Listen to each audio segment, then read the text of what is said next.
Hi guys, today we'll talk about how can you figure out the solution on how you can do that on your iPhone.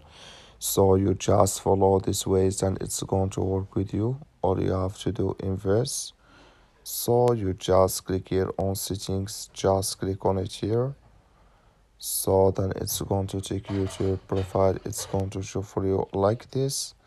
Then all you have to do next, you just go down here. So then you click here on general here, just click on it. Then you come to next step here, it's going to show for you like this here. So then you go down here.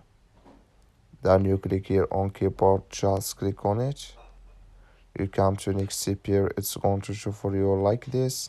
You come here to one-handed keyboard, just click on it here. And here can you select if you want to add left or right or turn off it here. So here can you select it. That's all. I wish you I get it. Thank you for watching. Don't forget to support us by liking and subscribe.